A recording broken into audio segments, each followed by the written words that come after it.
After a nice meal, when the plate is empty and your stomach feels warm and full, there is a familiar feeling that many of us know very well.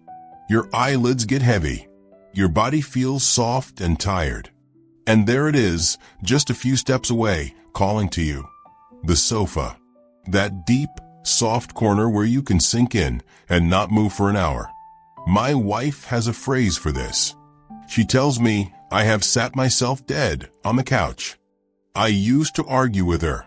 After eating, feeling sleepy seems like the most natural thing in the world, doesn't it?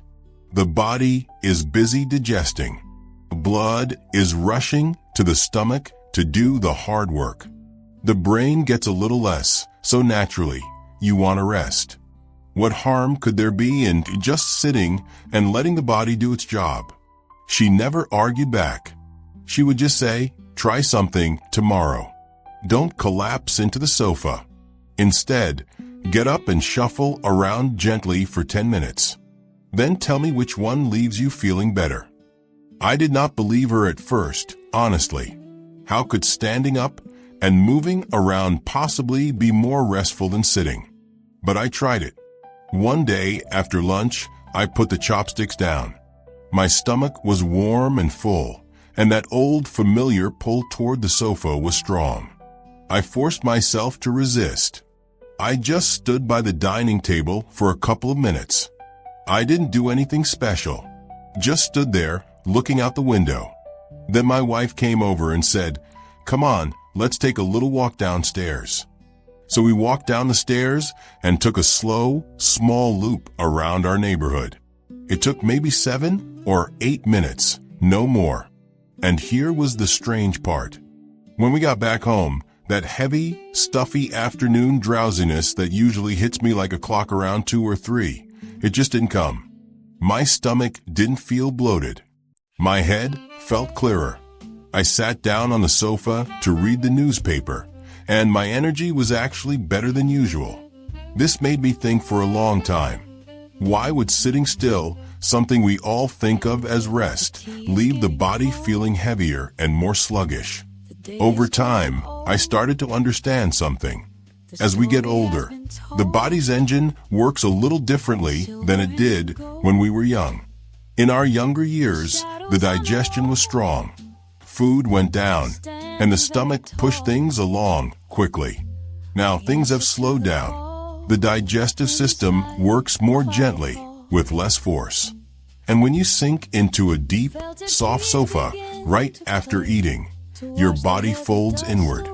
Your belly gets compressed.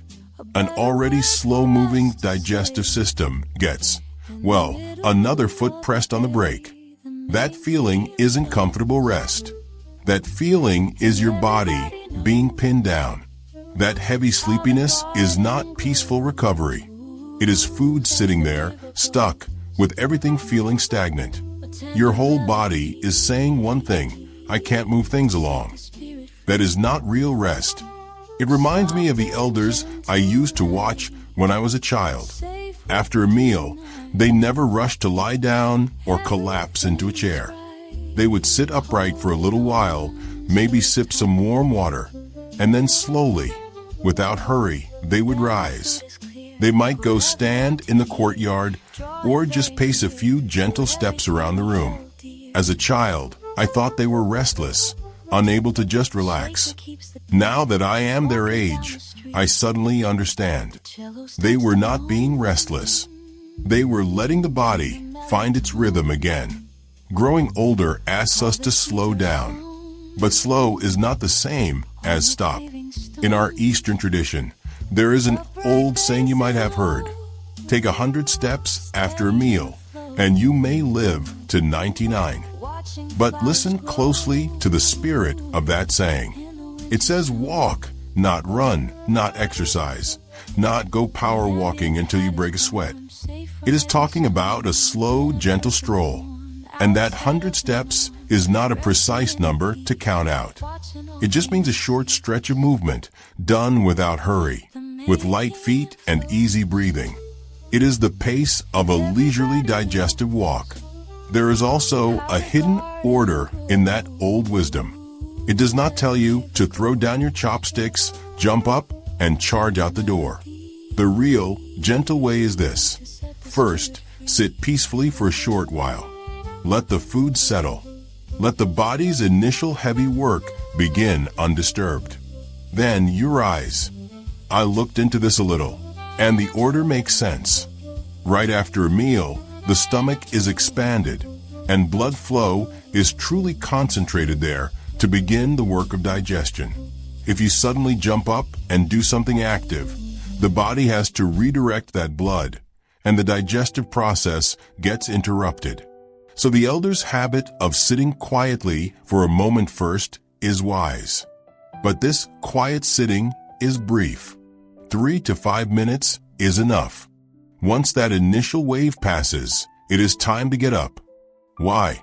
Because when you stand and walk gently, your body is open.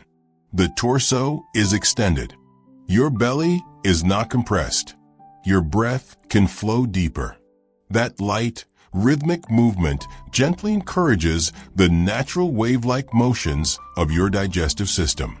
Think of it like washing a cloth by hand. You gently work it, and the water moves through. You just let it sit there in a soaked lump, and nothing moves. So at its heart, this is a simple thing. Slumping still after a meal leaves the body pressed and stagnant. A gentle, slow walk leaves the body open and moving. One choice brings a feeling of heaviness. The other invites a feeling of lightness. Now let me be very clear. This after-meal walk is not a fitness routine. It is not about distance or steps counted. Let me share the way I do it. You can see if it fits you. First, when the meal is over, do not rush to get up. Sit peacefully at the table for about 3 to 5 minutes. You can chat with your partner or just sit quietly and sip a little warm water. Let the body settle into its work. Second, when you do stand, don't do it suddenly. Rise slowly. Stand for a moment and feel how your body is. If your head feels clear, if there is no dizziness or stomach pain, then you can take your first step. Third, the speed of your walk must be slow. How slow? Slow enough that you can comfortably talk to the person next to you without getting out of breath. If you feel your breathing pick up, you are walking too fast. My own habit is to clasp my hands behind my back, take small, soft steps, like I am just wandering through a garden with nowhere to be. Fourth, keep it brief. 10 to 15 minutes is plenty. Do not give yourself a goal, as if you must complete 30 minutes for it to count. This is not a workout. It is just helping the body move things along. Walk a small loop. When your belly feels a little more comfortable and your body feels a bit lighter, you can head back home. Fifth, if the weather is bad and you cannot go outside, you can simply walk back and forth inside your home, from the living room to the balcony and back. The effect is the same. Or you can just stand upright with your back lightly against a wall. Letting your body be straight and open is already better than folding into a soft sofa. Now, there is something important I must say. This gentle habit is not suitable for everyone.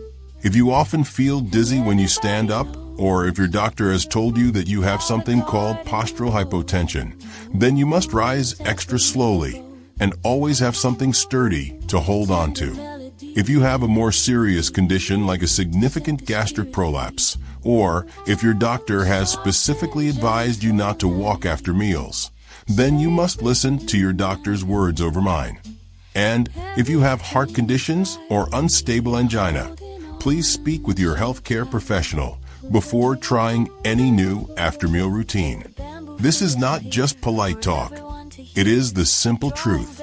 Every body is different, and what feels gentle for me may not be right for you. Also, while you are walking, if you ever feel stomach pain, chest tightness, or sudden dizziness, do not push through it. Find a place to sit down or lean against a wall and let yourself recover. When your body signals discomfort, it is telling you that you have done enough for today. The most important rule in caring for our health as we age is to never fight against what the body is telling you. In the end, this talk about a simple after-meal walk isn't about revealing some astonishing secret. It is just that, at this stage of life, many little things need to be relearned. When we were young, we could eat carelessly, stay up late, and collapse onto the couch after a big meal without a second thought. The body had reserves and didn't seem to mind. But now, the body does not ask for more. It asks for what is right. Not more activity, but the right kind of small, steady actions done with care. So after a meal, do not treat those minutes as throwaway time between activities. Those 10 or 15 minutes are a gentle signal you give to your body. You are telling it which path to take. Down one path lies a heavy, bloated, sluggish afternoon of belching and discomfort. Down the other lies a clearer, lighter, more comfortable rest of the day. The choice is yours to try. Tomorrow, after your meal, see if you can resist that heavy pull of the sofa. Just once. Sit for a few moments. Take a sip of warm water. Then rise, with or without your partner, and step outside for a slow, tiny loop. Don't go far. Don't go fast. Just let your body know that you are willing to accompany it gently and steadily as it does its good work. At our age, the thing we need to guard against most is not slowness. It is the urge to rush and upset our natural rhythm. Don't force anything. Steady and gentle, practice day by day, will always win in the long run.